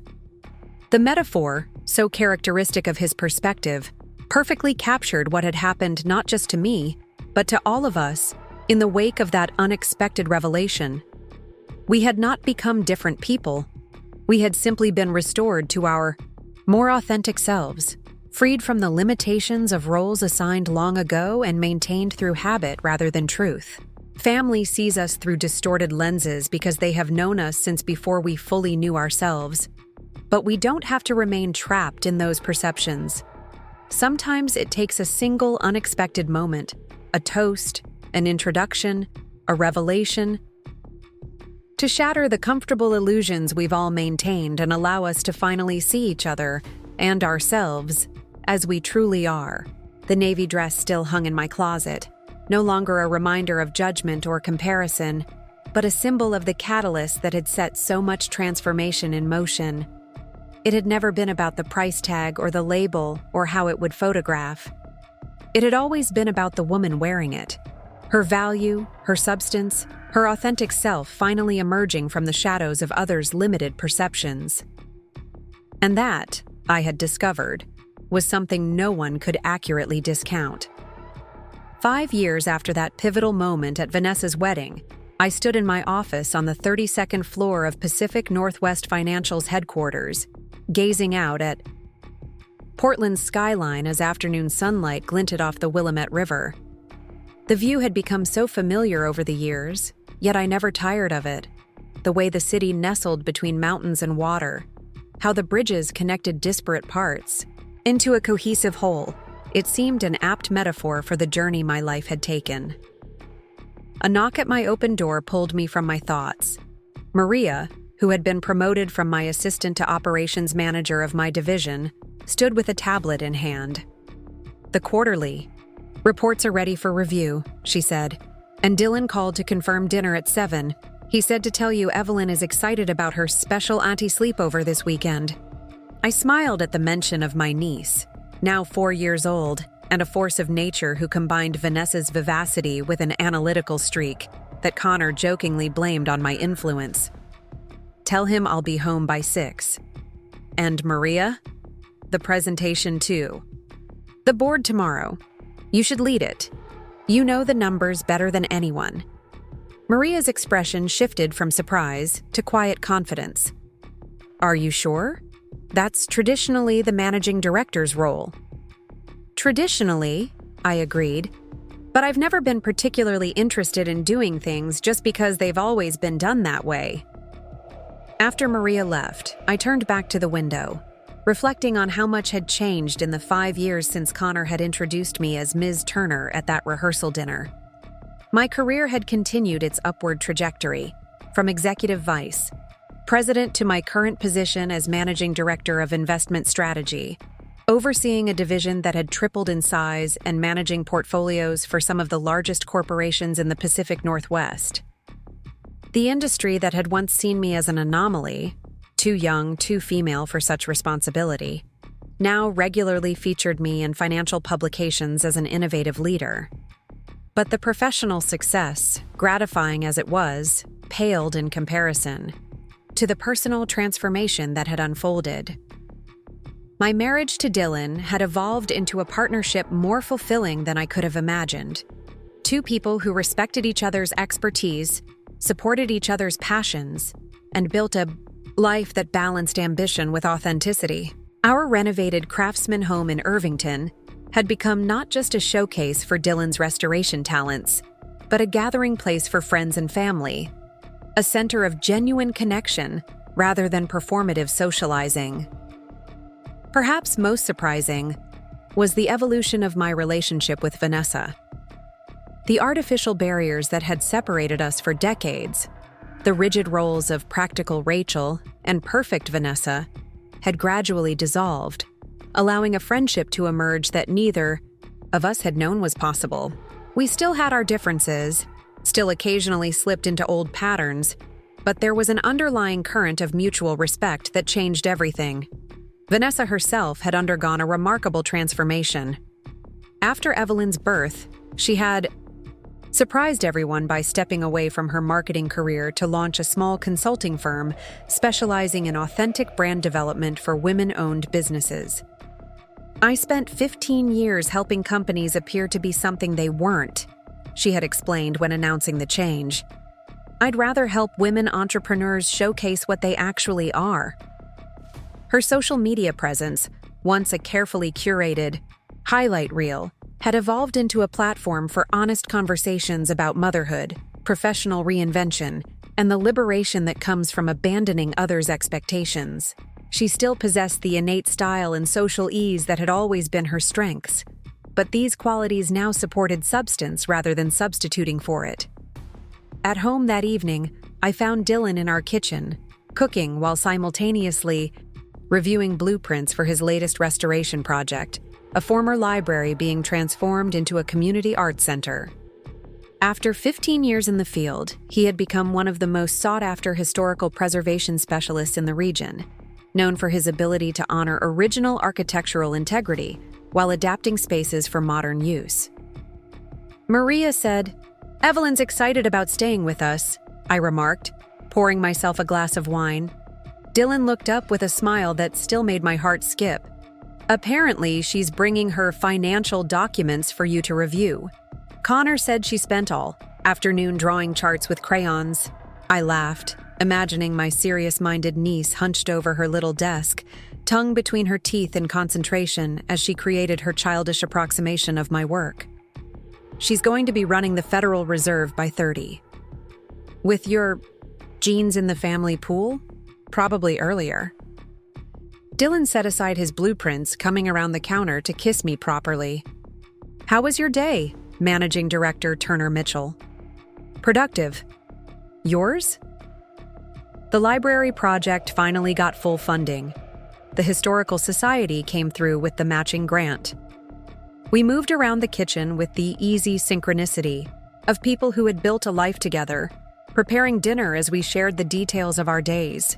There was nothing remarkable about the evening, no special occasion, no particular celebration, yet I found myself struck by the simple richness of it. This ordinary Tuesday held more genuine fulfillment than all the achievement milestones I had once pursued so relentlessly. Later that night, as we sat on the back porch watching fireflies in our garden, Dylan brought up a topic we'd been discussing intermittently for months. "I had lunch with Thomas Gardner today," he said, referencing a prominent developer known for community-focused projects. "He's still interested in our affordable housing concept. Says with your financial expertise and my restoration skills, we could create something truly innovative." The idea had begun as a hypothetical conversation. What if we combined Dylan's talent for breathing new life into historical buildings with my understanding of creative financing to develop affordable housing that preserved neighborhood character instead of erasing it. Over time, it had evolved from abstraction to possibility, and now stood on the threshold of becoming real. Gardner Properties has the capital and connections to make it happen, Dylan continued. But he wants us fully involved, not just as consultants. It would mean scaling back our current roles. I considered the prospect. At 41, I had achieved every professional goal I had set for myself. Become the youngest managing director in the firm's history, built a division, renowned throughout the industry, secured my financial future beyond any reasonable concern. The challenge this new venture presented was different. Not climbing higher on an established ladder, but building something entirely new, something that merged purpose with expertise. "Let's do it," I said, the decision crystallizing with unexpected clarity. "Let's build something that matters in a different way." Dylan's expression was a mixture of surprise and delight. "Just like that? No pros and cons list? No financial projection spreadsheets?" I laughed, acknowledging the evolution from my former self. "Those will come. But the decision? Yes, just like that. Some things you just know are right." He took my hand, squeezing it gently. "Who are you and what have you done with my meticulously analytical wife?" "She's still here," I assured him. "She's just learned that not every important decision can be reduced to a data point." The truth was, I had been preparing for this pivot without fully realizing it, building connections throughout the industry, establishing credibility that would transfer to a new venture, accumulating the capital that would allow me to take a calculated risk. The groundwork had been laid through years of diligent professional development. But the willingness to leap? That had come from somewhere else. From the confidence born of being fully seen and valued. From the recognition that my worth existed independent of corporate achievement. 2 days later, Vanessa dropped Evelyn off for her weekend stay, the little girl bursting through our front door with a folder clutched importantly to her chest. "Aunt Rachel, I brought my business papers," she announced, her dark curls bouncing, as she rushed to give me a hug. At 4, she had Vanessa's striking features softened by childhood roundness, but her serious expression when discussing her work was pure Connor. "I can't wait to review them," I replied with matching gravity, accepting the folder of crayon drawings. "Should we do that before or after we bake cookies?" "First cookies, then business," she decided after brief consideration. "That's what Mommy says. Pleasure before pressure." I caught Vanessa's eye over Evelyn's head, both of us suppressing smiles at this perfect encapsulation of my sister's philosophy. As Evelyn disappeared into the kitchen where Dylan waited with baking supplies, Vanessa lingered in the entryway. "Thanks for taking her this weekend," she said. "Connor and I really need this getaway." I waved away her thanks. "You know, we love having her. Besides, my business protege and I have important work to discuss." Vanessa laughed. "She's been talking about nothing else all week. Aunt Rachel is the boss of money," she told her preschool teacher. "The poor woman thought maybe you were involved in something illegal." "The financial industry often gives that impression," I joked. As Vanessa turned to leave, she paused, her expression growing more serious. "I heard about the affordable housing project with Gardner Properties. Connor mentioned it after his golf game with Thomas." "News travels fast in business circles," I remarked. "We're still in early discussions." "It sounds amazing, Rach. Meaningful. Important." She hesitated, then added, "I'm proud of you. Not for being successful, you've always been that, but for using that success to create something that matters." The words, simple, sincere, held none of the comparative undertone that had colored so many of our interactions in the past. This was not Vanessa measuring my choices against her own or against some external standard of achievement. It was simply one sister expressing genuine admiration for another's path. "Thank you," I said, the phrase encompassing far more than this specific conversation. After Vanessa left, I joined Dylan and Evelyn in the kitchen, where flour already dusted every available surface and serious negotiations were underway regarding optimal chocolate chip distribution. As I rolled up my sleeves to join the baking project, I found myself reflecting on how thoroughly my priorities had shifted in 5 years. From achievement for its own sake to this richer, more nuanced understanding of success. The weekend with Evelyn unfolded in a pleasant rhythm of activities: cookie baking, garden exploration, a visit to the Children's Science Museum where Dylan explained basic architectural principles using interactive exhibits. Throughout it, Evelyn maintained the endearing seriousness that made her simultaneously childlike and oddly mature, asking questions that revealed a mind constantly working to understand the world around her. On Sunday afternoon, as rain tapped gently against the windows, we sat at the dining table reviewing Evelyn's financial documents, colorful drawings of what appeared to be buildings with dollar signs floating above them. "This is my money. House," she explained, pointing to a purple structure with improbably tall towers. "People who don't have houses can live here, and it only costs $1. The simplicity of her solution, so obviously unworkable in reality, yet perfect in its intentioned kindness, touched something deep within me. In her childish way, she had captured the essence of what Dylan and I hoped to accomplish with our affordable housing initiative. "That's a wonderful idea," I told her seriously. "Do you know that Uncle Dylan and I are trying to build houses that people can afford even if they don't have a lot of money?" Her eyes widened. "Like my money. House?" "Very similar," Dylan confirmed, joining the conversation. "We want to fix old buildings and make them into homes that don't cost too much." Evelyn considered this with furrowed brow. "You should make them purple. Purple houses would make people happy." I exchanged a smile with Dylan over her head. "We'll definitely consider that in our design plans."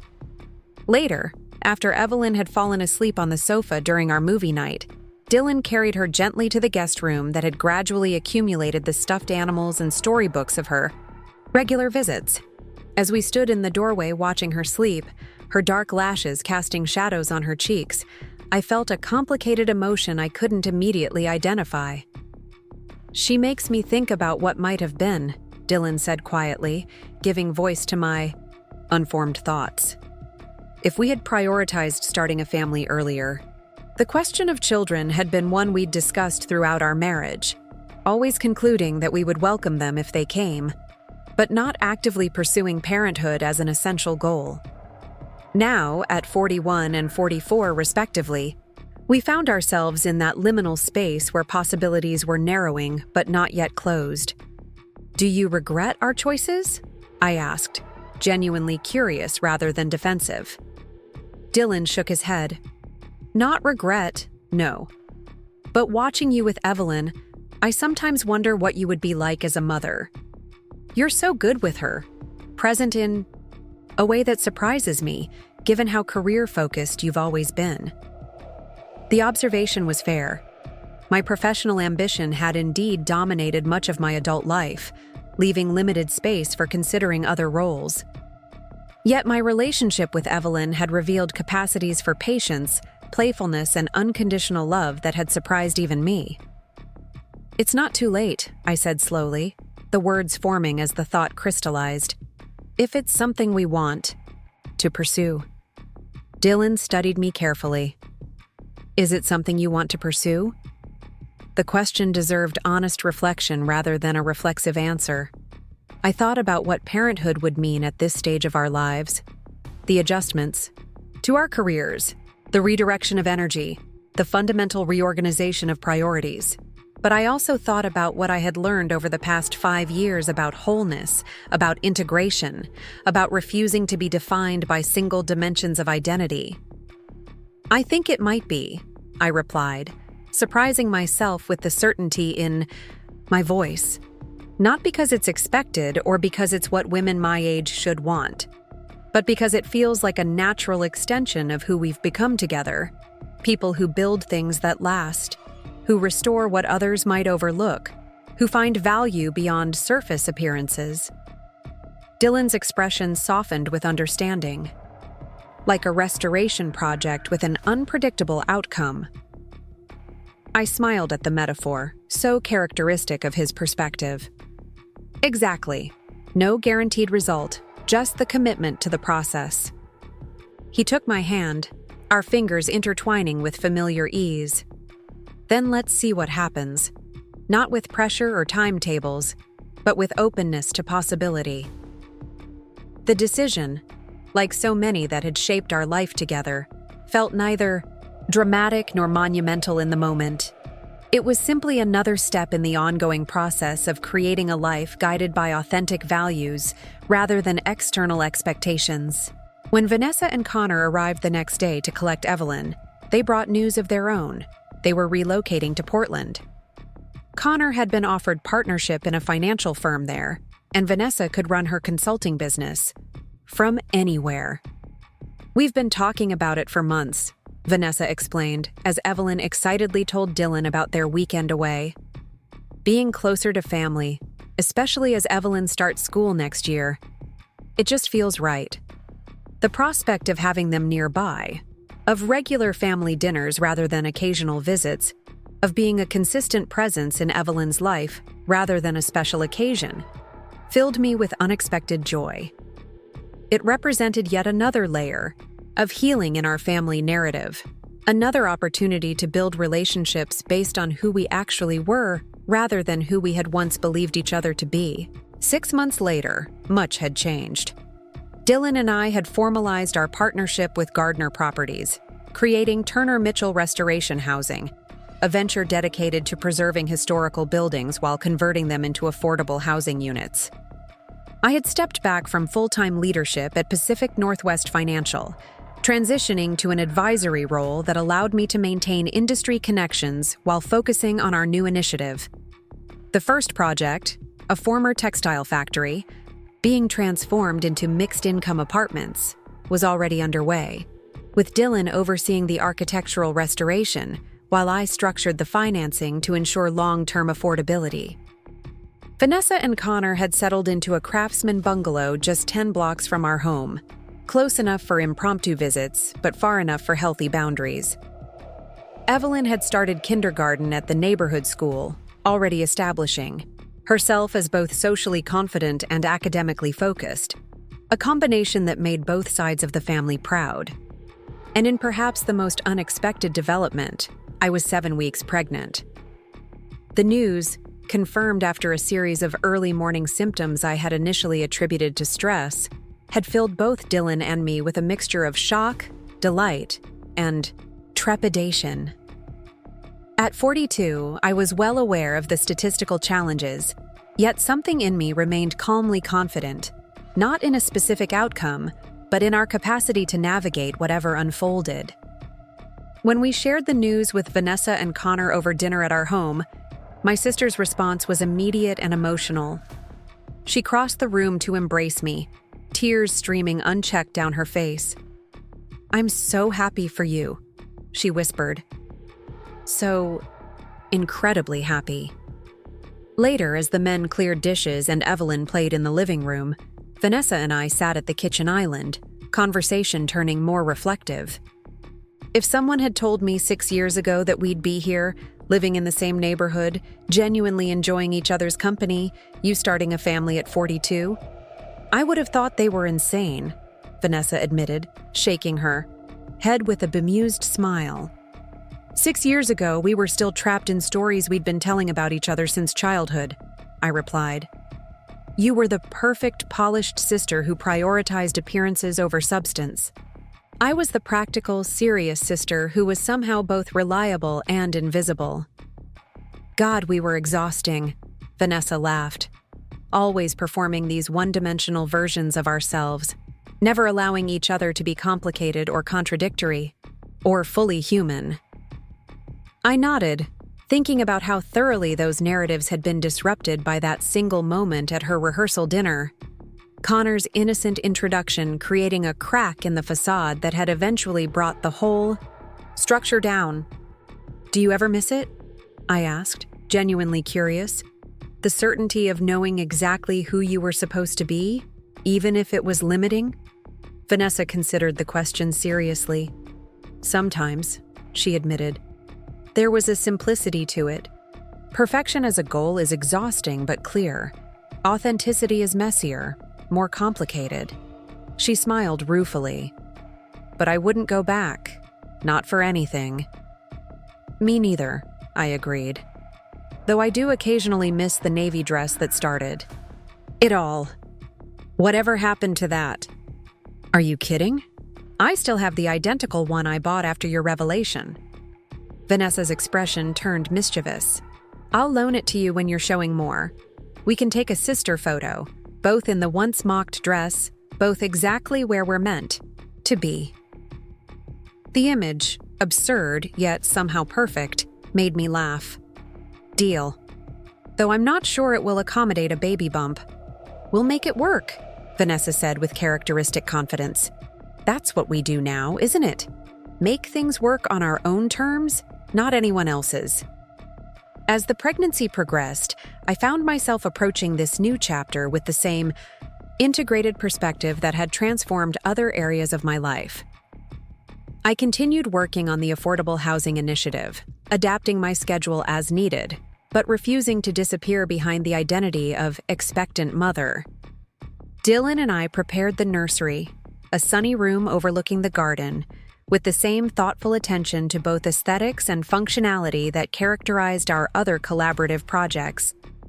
Vanessa proved an unexpected source of practical support, sharing her own experience of pregnancy and early motherhood without the competitive edge that might once have colored such conversations. Evelyn, delighted by the prospect of a cousin, appointed herself official baby advisor, solemnly informing me which of her own outgrown toys would be suitable for the new arrival. At 20 weeks, we learned we were having a daughter. The news filled me with both joy and a sense of responsibility, not just for her physical well-being, but for the narratives she would inherit about womanhood, success, and self-worth. I wanted her to grow up free from the limiting either-or definitions that had constrained both Vanessa and me for so long, to know from the beginning that she contained multitudes, that she could be both practical and passionate, both ambitious and nurturing, both independent and connected. As my due date approached, the first Turner Mitchell restoration housing project neared completion. The former textile factory had been transformed, its architectural integrity preserved while its interior was reconfigured into 52 affordable apartment units, a community center, and shared workspace for residents. The financing structure we had created ensured that rents would remain within reach of working families and individuals for at least 30 years, regardless of market pressures. At the ribbon-cutting ceremony, visibly pregnant in a dress that accommodated my changing body while maintaining professional appropriateness, I stood beside Dylan as community members, investors, and media gathered to celebrate what we had built. Among the attendees were Vanessa and Connor, Evelyn between them holding a handmade sign proclaiming, "My aunt and uncle build houses for everyone." As Dylan addressed the crowd, explaining the philosophy behind the project, valuing history, while creating space for new stories, honoring craftsmanship while ensuring accessibility, I felt a profound sense of alignment. The work we were doing, like the life we had built together, was an integration of seemingly opposing values: preservation and innovation, financial viability and social responsibility, personal success and community benefit. Later that evening, as we celebrated more privately with family and close friends at our home, Vanessa pulled me aside, her expression unusually solemn. "I've been thinking about what to give the baby," she said, "and I finally figured it out." She handed me a small, elegantly wrapped package. Inside was a silver frame containing a photograph I had never seen before. Vanessa and me as children, perhaps 7 and 5, sitting on our grandmother's porch swing. We were leaning against each other, Vanessa's arm protectively around my shoulders, both of us laughing at something now forgotten. On the back, Vanessa had written, "For my niece, may you always know your value isn't in what you wear or what you own, but in who you are. And may the adults around you be wise enough to see you fully from the beginning. The gift. So, far from the designer baby clothes or Instagram-ready nursery accessories I might once have expected from Vanessa, brought unexpected tears to my eyes. "It's perfect," I said simply. Vanessa nodded, understanding the layers of meaning in my response. "We can't change how long it took us to really see each other," she said quietly. "But we can make sure the next generation starts with clearer vision." 2 weeks later, Charlotte Evelyn Turner Mitchell arrived after a labor that was neither as straightforward as I had planned, nor as overwhelming as I had feared. She entered the world with a decisive cry and a full head of dark hair, gripping Dylan's finger with surprising strength when he reached for her tiny hand. Holding her for the first time, I was struck by the perfect completeness of her. Not just physically, but in the sense of containing infinite possibility. She was not yet defined by others' perceptions or expectations, not limited by roles assigned based on external observations. She simply was, fully and authentically herself, from the very beginning. As family gathered to welcome her, my parents, beaming with pride at their first grandchild from me, Vanessa and Connor bringing an excited Evelyn to meet her cousin, friends who had witnessed the transformation of the past 6 years, I found myself reflecting on the journey that had led to this moment. It had begun with a dress, an ordinary navy dress dismissed as cheap or budget by a sister trapped in her own narrow definition of value. It had accelerated with an introduction, a brother-in-law inadvertently revealing the professional identity. His fiancée had never bothered to learn about her own sister, and it had culminated in this room full of people who saw each other not through the distorted lenses of old narratives, but with the clear vision that comes from authentic connection.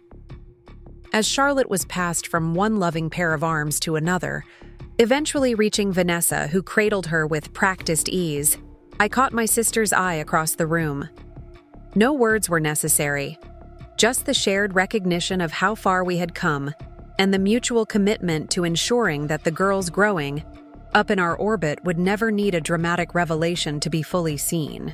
Some journeys begin with grand gestures or decisive moments, but the most important ones often start with something seemingly insignificant, like a comment about a dress or an introduction at a rehearsal dinner. The transformation comes not in the catalyst itself, but in what we choose to do with the clarity it provides, whether we retreat into familiar limitations or step forward into new possibilities. For me, that comment about a cheap dress had ultimately led to the richest kind of wealth, a life of integration rather than compartmentalization, of being valued for my essence rather than appearances, of building connections based on authentic recognition rather than assigned roles. It had led, in the end, to being fully seen by others, but more importantly, by myself. And that, I had discovered, was a view worth every step of the journey. Up next, you've got 2 more standout stories right on your screen. If this one hit the mark, you won't want to pass these up. Just click and check them out.